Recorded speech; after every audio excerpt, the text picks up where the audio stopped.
This episode is brought to you by Progressive Insurance. Do you ever think about switching insurance companies to see if you could save some cash? Progressive makes it easy to see if you could save when you bundle your home and auto policies. Try it at progressive.com. Progressive Casualty Insurance Company and Affiliates. Potential savings will vary. Not available in all states. Welcome to the Retreat Leaders Podcast, your sanctuary with retreat experts, where we spill the tea on retreat success. Here we dive into crafting transformational guest experiences, talk about how to avoid pitfalls, and unlock marketing secrets. Whether you're a seasoned guru or a budding enthusiast, we've got the inside scoop for you. Join us as we learn how to flourish in this magical world of retreats. Hey guys, welcome back to the Retreat Leaders Podcast. It's Shannon, and I'm super excited to have a guest today that is another fellow France retreat member. I met her in France and fell in love with her and her energy. And I'm super excited to have her on the show because she's going to be super vulnerable with us, y'all, and share with us something that a lot of retreat leaders hesitate to share about, or they just don't even want to talk about it sometimes, or they make it sound different than it was. And that is learning through our first retreat and how we would want to do it maybe differently. And just, we're going to go dig right into it. So welcome, Misty, to the show. Thank you. I'm excited to be here. I'm so excited to see your face again. It's not the same as France, but I am glad to see your face. Before we get started into this topic, just tell us a little bit about who you are and, give us a little bit of a taste of what makes Misty Misty. Yeah, so my name is Misty Chambers. I live in Houston, Texas, and have a brick and mortar Pilates studio there. I have been in the movement industry most of my life. Started off teaching dance and then got into yoga and Pilates. And along the way, I've done interior design and now retreats. So I've kind of had a long little detour of things that have gotten to me where I am now. And so, yeah, it's a little bit about me. I think all of us have that to some degree. If I talked about all the different hats that I've worn until I got to this space. And it's funny because all the hats I have worn help me in the space I am in today. And I think that just is kind of how it is. So Misty, you just recently had your very first retreat. You hosted your very first retreat. You were actually, when you left us in France, you were headed to host your retreat. And exactly. Yeah, through that process, we you were keeping us all in the loop during this retreat on Voxer. And my heart was like, oh, my poor Misty, because I feel like the universe was showing you like all the things that could possibly make you cranky about hosting retreats. It was definitely a learning experience. Yes, but part of what we're going to talk about is a lot of times retreat leaders think that their first retreat is like going to be like this is it. This is exactly how it's going to be. I'm so excited. It was, there might have been one or two things, but this is it. And it's like, that's not always the case. As a matter of fact, I would say more often than not, after you host your first retreat, you're like, first of all, do I even want to keep doing this? Second of all, how can I, change all these different things? And so anyway, Misty, let's just start off with maybe your very first thing that you were like, okay, this is what happened and this is what I plan to do differently in the future. Sure. And to feed off of what you said a second ago, I don't know if you remember in the Voxer chat, after the retreat, I was like, I don't know if I'm cut out for this. I don't know if I want to host another retreat because I had such a challenging time with this one. And I think one of the things that made it so difficult is that one of my guests was ill, and she was very challenging to deal with because she did not feel good. She was not nice to me. She wasn't nice to our tour guide. We stayed at a hotel. She was not nice to the hotel staff, and it just made the energy very low and like we were walking on eggshells. And one of the first things in dealing with that, I would say that I've learned is that I don't want to stay at the same place like I did. We were staying at the same hotel. I, in fact, was just 2 doors down from this woman, and I would want to hole up in my room when we were not doing anything because I didn't want to, I needed Yeah. some downtime to myself. And so, one lesson learned is that I think I would stay either at another hotel or make sure that I was in a room in a different part of the hotel if you're doing a retreat venue, staying off site, just to give yourself a little bit of decompression time. Yeah. So I love this. Before we keep digging in, I realized we didn't even really share kind of what your retreats entail. And so Misty, you focus primarily on travel and culture experiences.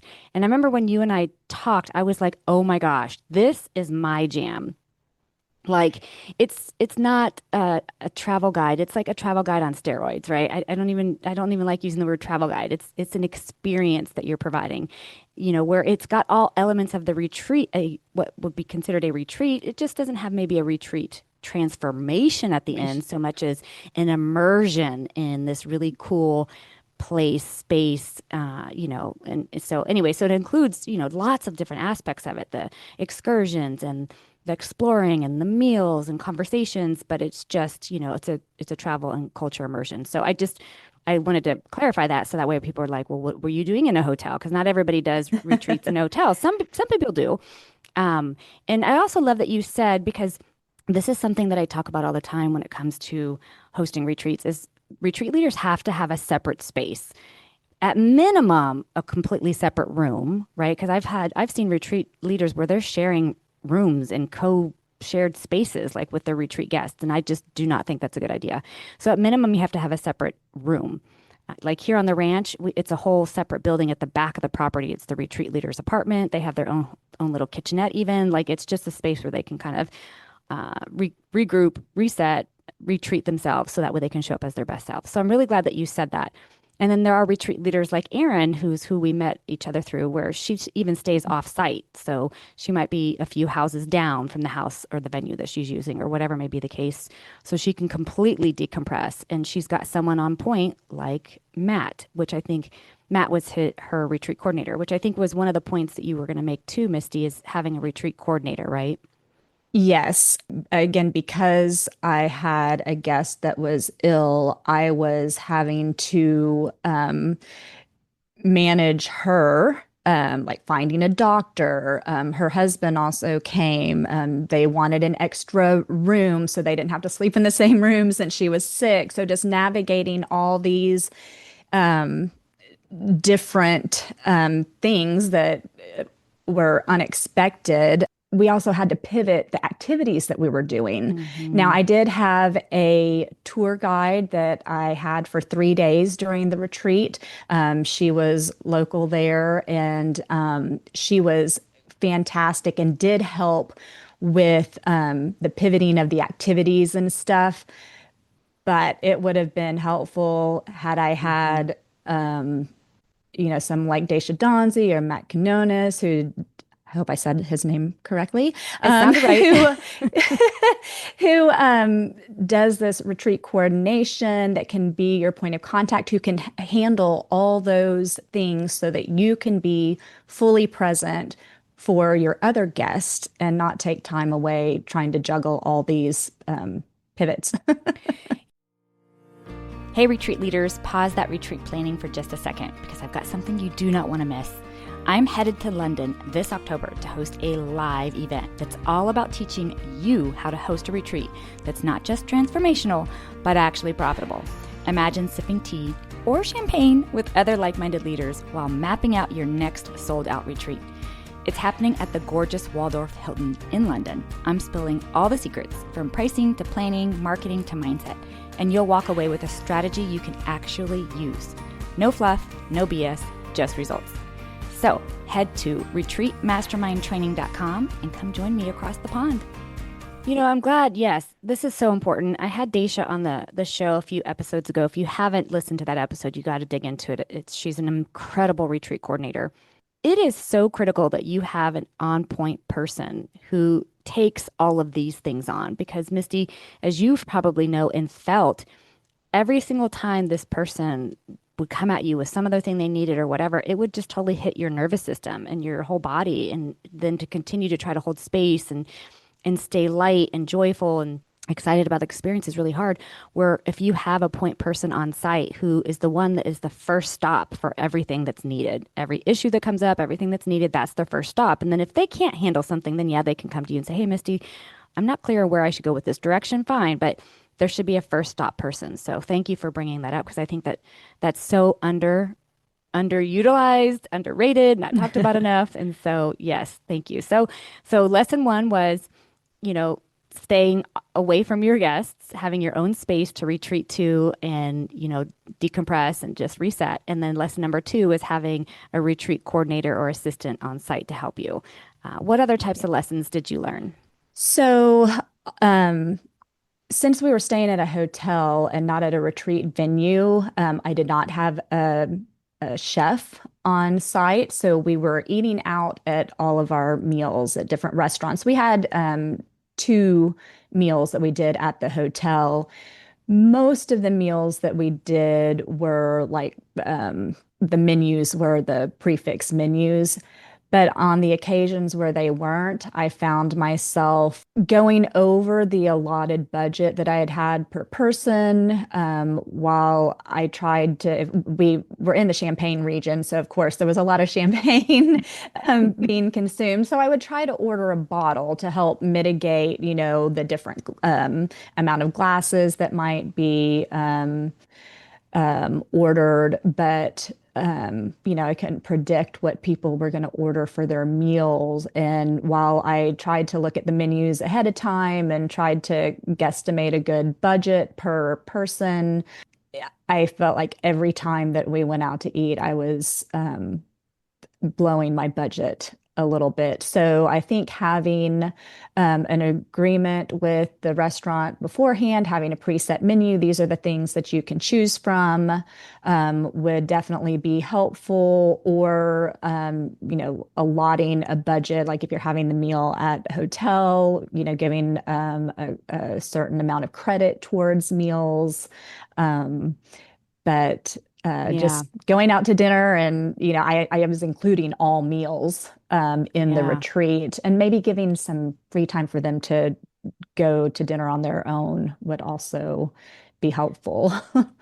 Hey, it's Shannon here. I'm just popping in really quickly to ask a big favor. Would you pause the show and go review it for us? Please. Reviews really help us to be able to get more guests and more experts on the show to help you transform your retreats. So if you wouldn't mind pausing and leaving us a review, that would mean everything. And if you're not already subscribed, do that too. I love that option that they could have, a meal on their own in this cultural experience. I think that would be a great option, but especially just having the preset, just a preset. This is where you can order from, and if you want to order off of this, that's fine, but that'll be at your expense. Being super clear. But Misty, considering that you had never done this, I don't know that somebody would have thought of that because you did look at the menus and you guesstimated and you were prepared as much as you could be until you experience it. And this is why I always say, like, you really won't know until you do.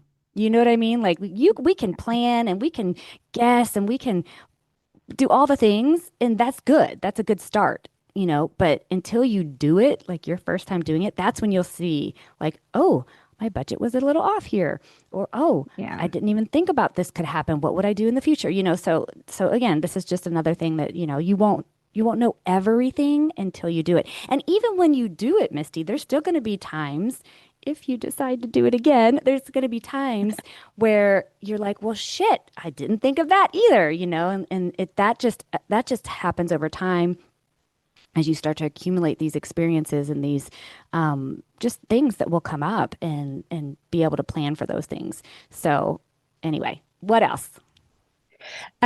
So my other lesson, which I have heard many times from Erin, and then also more recently, Dora Rankin, was not to just market your retreat, but to sell the retreat. And I think I did a great job putting all the beautiful marketing and all the wonderful things that we were going to be doing. And it got people to say, oh, wow, that sounds like a great experience. But that's all I was doing Yeah. was marketing. I did not ask for the sale. And that's very challenging for me. So definitely lesson learned. And I know that that's something that I need to work on and get more confident at doing. But people aren't just going to come because you put out pretty post and it looks amazing.